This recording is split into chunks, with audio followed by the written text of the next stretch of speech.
The rain had returned, the fire had fallen, the nation had witnessed power. But victory does not always silence fear, because what happens on the outside is not always what remains inside.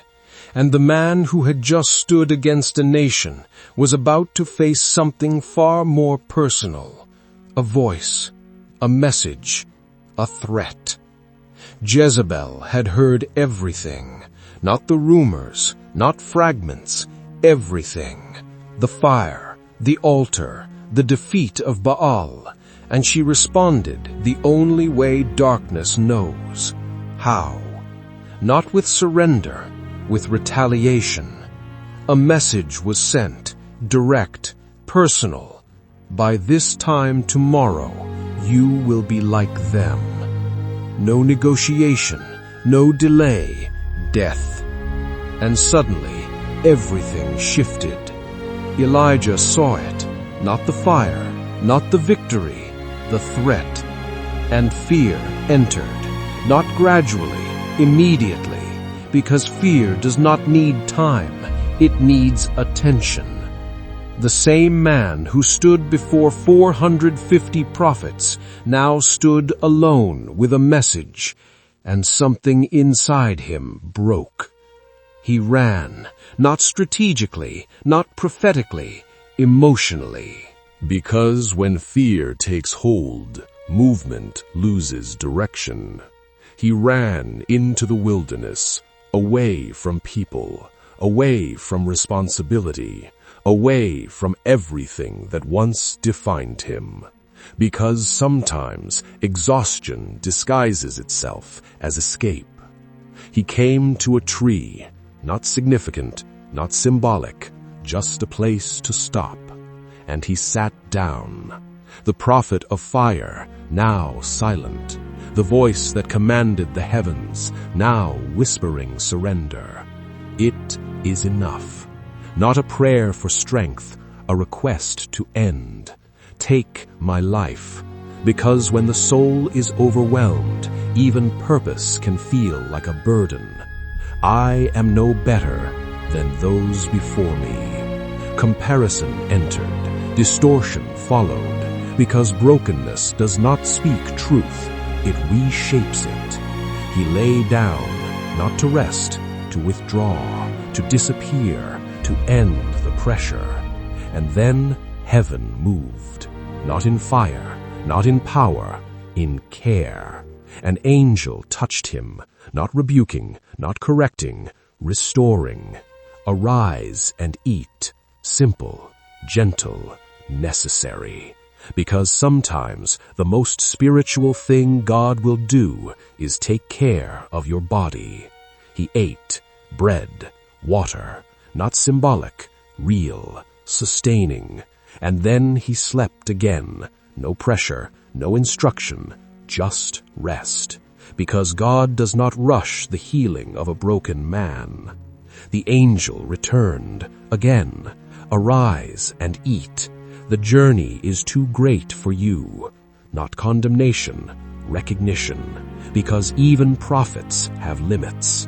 Elijah arose, strength returning slowly, not instantly. He began to move, not toward a crowd, towards solitude.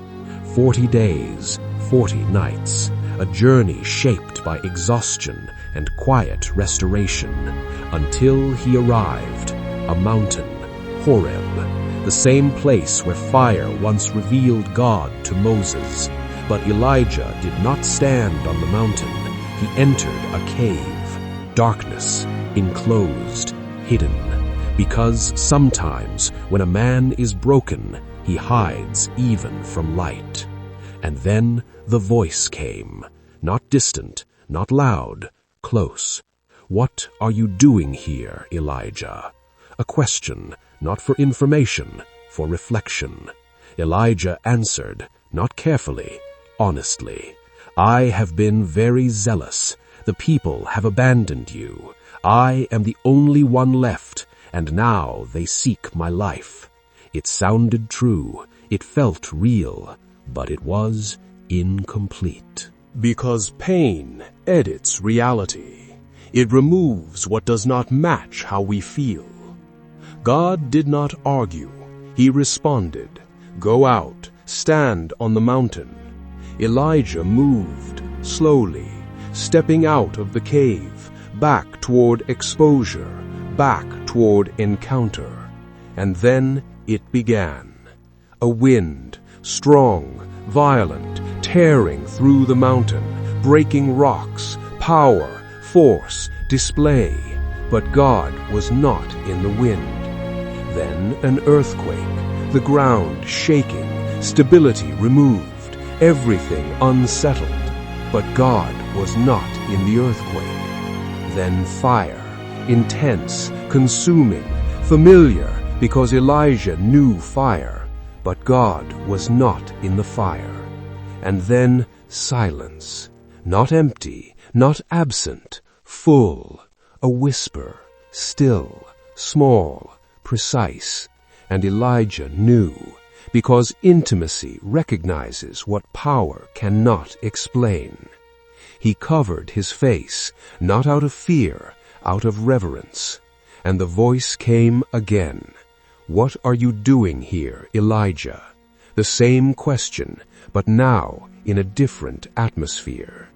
Elijah answered again, the same words, because healing is not always immediate, but something had shifted, not in his words, in his awareness. God responded, not with emotion, with instruction. Go back, because restoration always leads to movement. Anoint kings, raise successors, continue the assignment.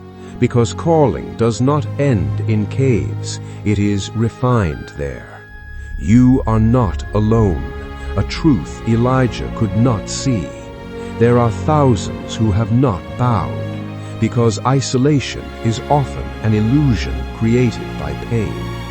Elijah stood, still the same man, but not the same state. He had not lost his calling, he had lost perspective, and God restored it, not with fire, with a whisper. Because the greatest transformations do not happen in public victories, they happen in private encounters. The prophet who called down fire had been undone by fear, but he was not abandoned, he was restored. Not instantly, not dramatically, but intentionally. Because God does not discard broken men, he rebuilds them.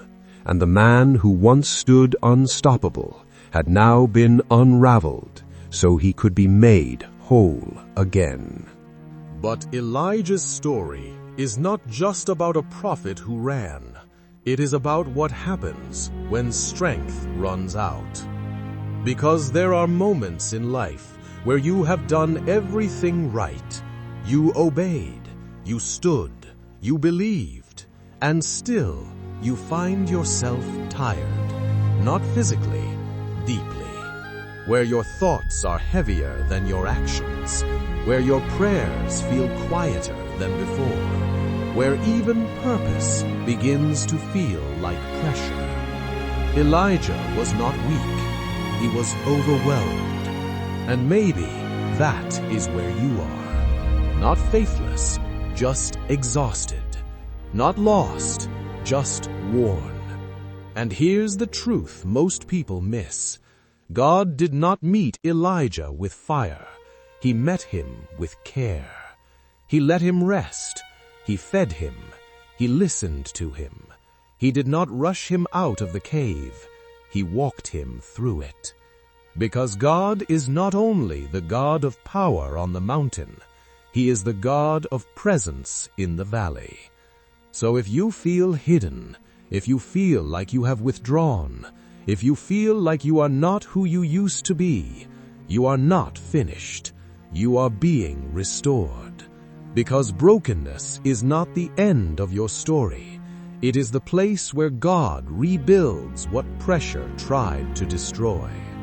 And the whisper you have been waiting for is not far away. It is closer than the noise, closer than the fear, closer than the thoughts that tell you are alone. Because even in the cave, God is still speaking.